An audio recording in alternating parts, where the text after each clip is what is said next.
nightmare that I have even till now. Apple. I love you. Maybe it's no more, but it still wanted to stay in my body and not leave me.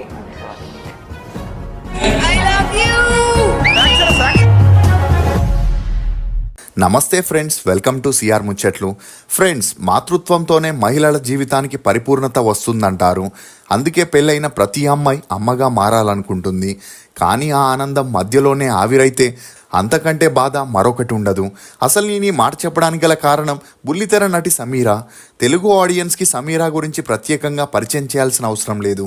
ఆడపిల్ల అనే సీరియల్తో బాగా craze తెచ్చుకొని అటు యాంకర్గా చేస్తూ ఇటు సీరియల్స్లో బిజీగా ఉండింది.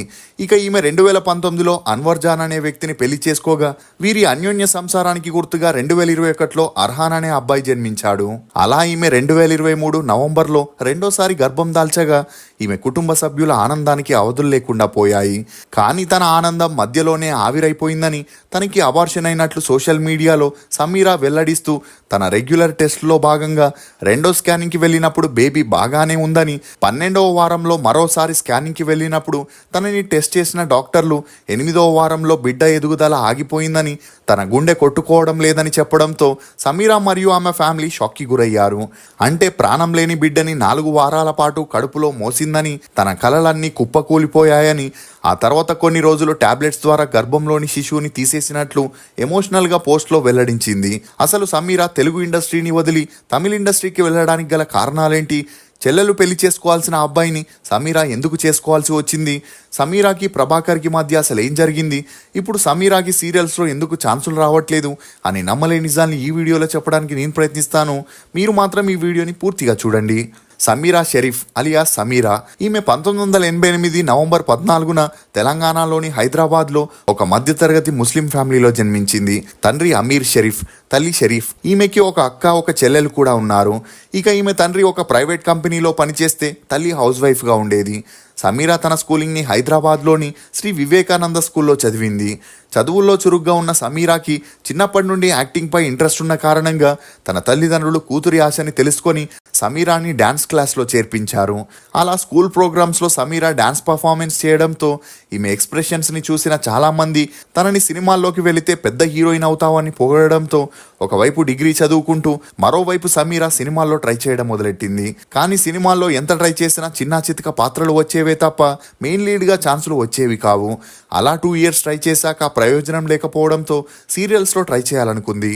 ఇక ఇదిలా ఉంటే 2005లో ఈటీవీ ఛానల్ పాపులర్గా ఉండడంతో అందులో వచ్చే సీరియల్స్లో ఒక ఛాన్స్ వస్తే ఆ ఆర్టిస్టుల లైఫ్ మారిపోతుందని అందరూ అనుకునేవారు. దీంతో సమీరా ఎలాగైనా ఈటీవీ సీరియల్స్లో ఛాన్స్ దక్కించుకొని అలా వచ్చిన ఫేమ్తో రాజకీయాల్లోకి వెళ్ళి ఎమ్మెల్యే అవ్వాలనుకుంది. ఇక అలా ఒక మేనేజర్ సహాయంతో సమీరా ఈటీవీకి మేనేజింగ్ డైరెక్టర్గా వ్యవహరిస్తున్న ప్రభాకర్ని కలవడం జరిగింది. అలా అప్పట్లో ఈటీవీలో ఏ సీరియల్ టెలికాస్ట్ చేయాలన్నా అందులో స్టోరీ సెలెక్షన్, కాస్టింగ్ సెలెక్షన్ లాంటి వాటన్నింటినీ ప్రభాకర్ డిసైడ్ చేసే అధికారాన్ని సుమన్ అతనికి అప్పగించారు.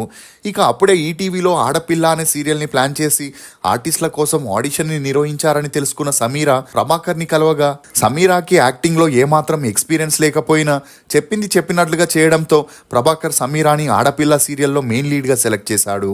అలా ఈ సీరియల్ 2006లో టెలికాస్ట్ అయి మంచి ఆదరణ పొందింది. ఇక అలా ఈ సీరియల్ 2 ఇయర్స్ సక్సెస్ఫుల్గా రన్ అవ్వడంతో వెంటనే ప్రభాకర్ సమీరాకి జీవితం అనే మరో సీరియల్లో హీరోయిన్గా ఛాన్స్ ఇచ్చాడు. ఈ క్రమంలోనే ప్రభాకర్ విషయంలో రామోజీరావు గారికి, సుమన్కి గొడవలు మొదలయ్యాయి. అలా ప్రభాకర్ తనకి నచ్చిన ఆర్టిస్టులకి ఛాన్సులు ఇస్తూ తమ పర్మిషన్ లేకుండా అన్నింటిలోనూ ఓన్ డెసిషన్ తీసుకుంటున్నాడని, అతనికి అంత అధికారం ఇవ్వడం చాలా ప్రమాదమని రామోజీ గారు సుమన్కి ఎంత నచ్చజెప్పినా ప్రభాకర్తో ఉన్న మంచి స్నేహం కారణంగా సుమన్ రామోజీరావు గారి మాటల్ని పట్టించుకునేవారు కాదు. ఇక ఈ కారణంతోనే రామోజీరావుకి ప్రభాకర్ అంటే నచ్చేది కాదు. ఇదే సమయంలో సుమన్ క్యాన్సర్ బారిన పడడంతో అందుకు ట్రీట్మెంట్ తీసుకునే క్రమంలో రామోజీరావు గారు ఈటీవీ పూర్తి బాధ్యతల్ని ప్రభాకర్కి అప్పగించారు.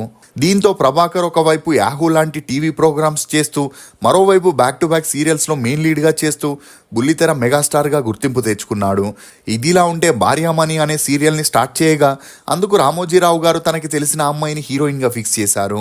కానీ ఆ అమ్మాయి ఆ పాత్రకి బాగోలేదని ప్రభాకర్ తనని తీసేసి సమీరాని రీప్లేస్ చేశాడు. అంతేకాకుండా ప్రభాకర్ అకౌంట్స్లోనూ చాలా తేడాలని చూపించడంతో రామోజీ గారికి ప్రభాకర్కి మధ్య పెద్దగా గొడవలు మొదలయ్యాయి.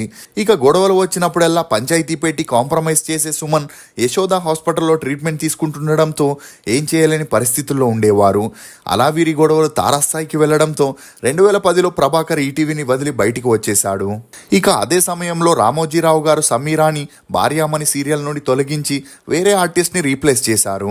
ఇదిలా ఉంటే ప్రభాకర్ ఎప్పుడైతే ఈటీవీ నుండి బయటికి వచ్చాడో అప్పటి నుండి ఇతర శాటిలైట్ ఛానల్స్ అందరూ ప్రభాకర్కి తమ ఛానల్లో జాయిన్ అవ్వమని ఆఫర్ చేయడం మొదలెట్టారు. అలా ఈటీవీలో తనకున్న ఎక్స్పీరియన్స్తో 2010లో ప్రభాకర్ జీ తెలుగులో క్రియేటివ్ మేనేజర్గా జాయిన్ అవుతూనే ఒక ప్రైమ్ టైంలో స్లాట్ని తీసుకొని తనే ప్రొడ్యూసర్గా హీరోగా సమీరాని హీరోయిన్గా పెట్టుకొని ముద్దు బిడ్డ అనే సీరియల్ని స్టార్ట్ చేయగా ఆ సీరియల్కి అంతలా ఆదరణ దొరకకపోవడంతో వెంటనే వీరిద్దరూ కలిసి డాక్టర్ చక్రవర్తి అనే మరో సీరియల్ని స్టార్ట్ చేయగా అందులో వీరికి మంచి గుర్తింపు వచ్చింది. ఇక ఈ క్రమంలోనే జీ తెలుగు ఛానల్ నిర్వహించిన ఒకరికి ఒకరు అనే ప్రోగ్రాంలో వీరిద్దరూ పార్టిసిపేట్ చేయగా అక్కడే ప్రభాకర్ సమీరాకి తన ప్రేమని వ్యక్తపరుస్తున్న వీడియో ఒకటి వైరల్ అవ్వడంతో వీరిద్దరూ ప్రేమలో ఉన్నారనే వార్తలు హల్చల్ అయ్యాయి. ఇదిలా ఉంటే సమీరా అక్క క్రిస్టియన్ అబ్బాయిని ప్రేమించడంతో ఇంట్లో వారు ఒప్పుకోకపోతే పారిపోయి క్రిస్టియన్ మతానికి కన్వర్ట్ అయ్యి అతన్ని పెళ్లి చేసుకుని లైఫ్లో సెటిల్ అయింది. దీంతో తన తల్లిదండ్రులు మానసికంగా కృంగిపోవడం చూసిన సమీరా తన చెల్లెలికైనా గ్రాండ్గా పెళ్లి చేయాలని డిసైడ్ అయింది. ఇదిలా ఉంటే ప్రభాకర్కి జీ తెలుగు టీంకి పేమెంట్స్ విషయంలో చాలా తేడాలు జరుగుతున్నాయని మనస్పర్ధాలు వచ్చి ప్రభాకర్ జీ తెలుగుని వదిలేసి జెమినీ టీవీలో జాయిన్ అయ్యాడు. దీంతో సమీరాతోనే ప్రభాకర్ మూడు ముళ్ళ బంధం, ప్రతిబింబం అని బ్యాక్ టు బ్యాక్ సీరియల్స్ చేయడంతో వీరిద్దరూ త్వరలోనే పెళ్లి చేసుకోబోతున్నారని అందరూ అనుకున్నారు. కానీ ప్రభాకర్కి అప్పటికే పెళ్ళై 2 పిల్లలు ఉండడంతో ఫ్యామిలీలో ఏర్పడిన కొన్ని ప్రాబ్లమ్స్ వల్ల వీరిద్దరూ తమ రిలేషన్కి ఫుల్ స్టాప్ పెట్టాల్సి వచ్చింది. ఇదిలా ఉంటే సపోర్టింగ్ ఆర్టిస్ట్ అయిన సనా గారు సమీరాతో కలిసి ఒక సీరియల్లో యాక్ట్ చేసేటప్పుడు వీరిద్దరికి పరిచయం పెరిగింది. అలా సమీరా అప్పుడప్పుడు సనా గారి ఇంటికి వెళుతూ అక్కడే కాస్త టైం స్పెండ్ చేస్తుండేది. ఇక ఈ క్రమంలోనే సమీరా సనా గారి కొడుకైన అన్వర్ని కలవగా అతని బిహేవియర్, క్యారెక్టర్ నచ్చి సమీరా తన చెల్లెలకి ఇచ్చి పెళ్లి చేయాలనుకుంది. అలా ఫేస్బుక్లో తన ప్రొఫైల్ని చెక్ చేస్తూ ఫ్రెండ్ రిక్వెస్ట్ని పంపగా అన్వర్ ఇమ్మీడియట్గా సమీరా రిక్వెస్ట్ని యాక్సెప్ట్ చేశాడు. దీంతో వీరిద్దరూ నెంబర్స్ని ఎక్స్చేంజ్ చేసుకొని తరచూ చాటింగ్స్, కాల్స్ అని బిజీగా ఉంటూ ఒకరికి తెలియకుండా ఒకరు ప్రేమలో పడ్డారు. అలా అన్వర్ తనకన్నా వయసులో చిన్నవాడైన సమీరా తన ప్రేమని వ్యక్తపరచగా అన్వర్ కూడా సమీరా ప్రేమని యాక్సెప్ట్ చేశాడు. ఇక అలా వీరి ప్రేమ విషయం ఇండస్ట్రీలో స్ప్రెడ్ అవ్వడంతో ప్రభాకర్ సమీరాకి ఛాన్సులు రాకుండా చేశాడని, దీంతో సమీరా తన మకాన్ని తమిళ ఇండస్ట్రీకి మార్చేసిందనే వార్తలు కూడా వైరల్ అయ్యాయి. ఇక అన్వర్ అప్పటికే తమిళ్లో ఒక సీరియల్ని చేసి ఉండడంతో రెండో సీరియల్కి తనే ప్రొడ్యూసర్గా హీరోగా సమీరాని హీరోయిన్గా పెట్టుకొని పాగల్ నిలవు అనే మరో సీరియల్ని స్టార్ట్ చేశాడు.